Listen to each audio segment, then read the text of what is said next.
In this session, we want to look at how to use dimension analysis to find the validity of an equation. Right, this is another importance of dimension analysis that we said, and at this point, we are now ready to use this dimension analysis in order to do all this. And as usual, we are going to use the basic dimensional values that we learn, like velocity, LT, -1, and those ones. We did in a particular session, right? And we said that those are the basic things that everyone should know at least. We did it for force, we did it for work, we did it for energy. So yeah, can you look at that and have those basic ones in your head, because you'll be using that in order to check the correctiveness of a particular equation. Usually in physics, there are a lot of equations and there are a lot of expressions. So one thing to do is that we need to check if that particular expression is valid, in order to use, right? So dimension analysis is what you can use to do that. So we are going to take few examples, solve questions, and see how that one is done. So let's start with our first example. Our first example, we are going to use this expression, this equation, uh, half at squared, right? So at squared. So our s is distance.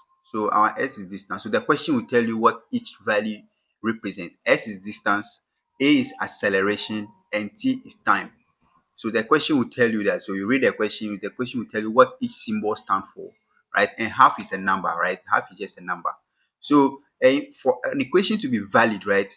For an equation to be valid, what happens is that each term must be dimensionally the same. The dimension of each term must be the same throughout, from left to right. So on the right side, on the left side, every particular term must have the same dimension. So you have to take each term and take dimension of each term. When you are done taking the dimension of each term, you compare that all the dimensions are the same, or the dimensional expression or dimensional value of each of the terms are the same. If one of them deviates, then the entire expression is invalid. So the entire expression is invalid. The equation is not valid. So we are going to start with this particular example. So we are going to take it term by term. If you don't know what a term is, can you look at our mathematics video, relations and under relations and functions? There is relations and functions, type of function part 1, right? We took our time to explain what a term in an equation is over there. So try to understand that, then come back and continue. Let's continue with this. But if you understand what a term is, so we are going to take this particular expression term by term. And when we take each term by term, we are going to take each term, evaluate its dimensional value, and then if any all of them should have the same dimensional value. I mean, all the terms in the expression or all the terms in the equation. If one of them deviates, then the entire expression is invalid. So let's start with that. So the first one, we said the first term that we have here is s. So s, we're going to take the dimension of s. S is distance. We said is distance, right? So anything that is distance, the dimension of anything distance is capital L. So yeah, we are done with the first one. So we are going to label it equation 1 or expression 1. The second term is this the whole thing. We told you to go and look at what a term mean, right? So this is another term. So the next term is half at squared, right? So we are going to break it down into the element of each element in this term. Half times what? A times t, right? And that t was squared. So now, dimensional expression or dimensional value of a constant, what did we say it is? It's and 1. It is equal to 1. Dimensional expression of a constant is 1. So half is a number and it's a constant, so it's 1. And then we said for acceleration, a is acceleration. If a is acceleration, what's the dimensional expression of acceleration? We look at that many times. It's LT to the power -2, right? And then what's the dimensional expression of anything time? It's capital T, right? But then there's this power 2. It's raised to the power 2, so we have to raise everything to the power 2.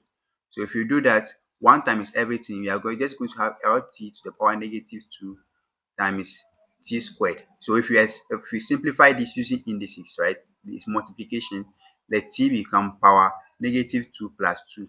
At the end, it become LT to the power 0, right? LT to the power 0, t to the power 0 is equal to 1 because any number raised to the power 0 is 1. So it's just like L times 1, which is equal to L. So this is the second expression 2, right? So you can see that our expression 1 is equal to expression 2, right? So this particular expression that we have from S, right, is L. And when we did for the second one, too, we finally found out that it is also L after simplifying dimensionally. So you see that is correct. They are the same. So since each term is the same, right, then this is dimensionally valid or dimensionally correct. So this particular expression is correct, right? Yeah. Now let's look at another example. The next example that we are going to look is V is equal to U plus AT. So V is velocity, U is also velocity, and A is acceleration, and T is time. So now how many terms do we have here? So on the right side of the equation, right, or on the left side of the equation, on this side you have only one term, and then this is another term, and this is another term. So in simple terms are separated by plus or minus or the operators. So the equal to sign on the left side of the equal to sign over here we have only one term, and over here we have two terms because terms are separated by addition or subtraction, right? Yes. And the equal to sign is just a comparison operator. We talk about that many times. Yeah. So now let's now do the dimensional expression of each. So we are going to take the first term, right? V.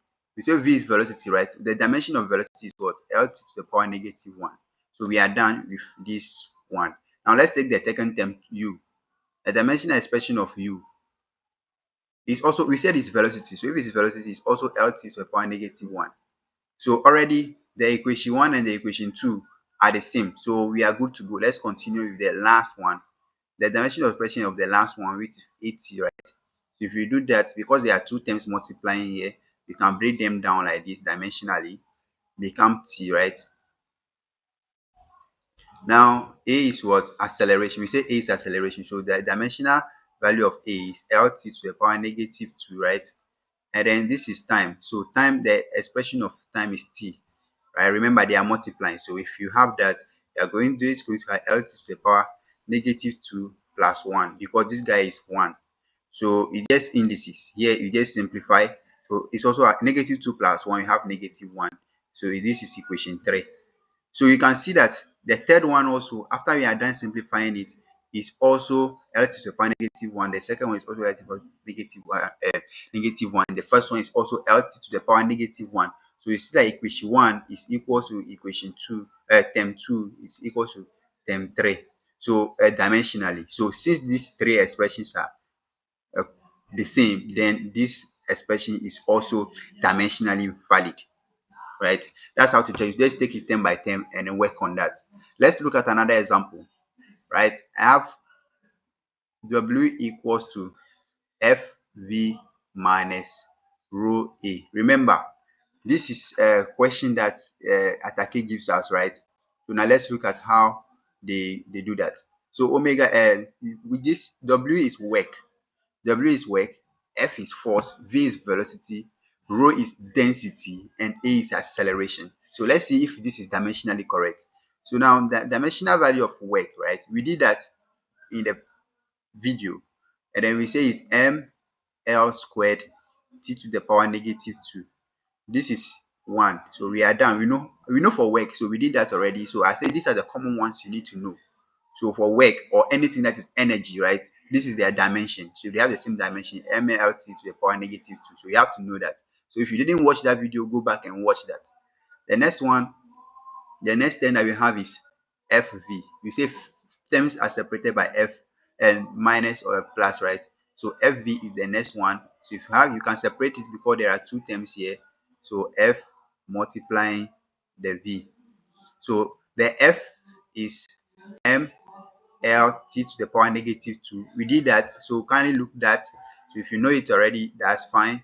That's for force times the velocity is what? Lt to the power negative 1.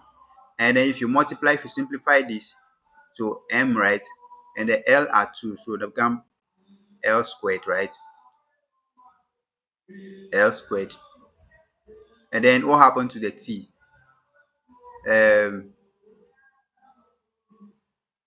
Yeah, also the t become t to the power. We have -2, and then we have t to the power -1 here. So what do we have? -2 and -1 become -3, right? So this is our equation 2. And then the next one is we have rho, right? Rho